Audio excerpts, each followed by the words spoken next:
berdasarkan informasi yang sudah selama ini sudah beredar. Jadi kita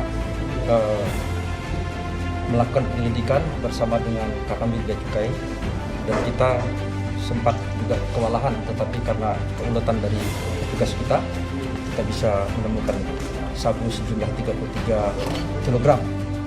Di mana sabu 33 kg ini kalau seandainya sempat beredar, berarti ada 264.000 masyarakat kita yang terkontaminasi narkoba. Jadi kita temukan ada 4 tersangka, masing-masing mempunyai peran yang berbeda-beda. Yang 3 orang sebagai pemesan yang berasal dari Sumatera Utara, dan 1 di sini yang pemilik barang. Untuk bandarnya lagi kita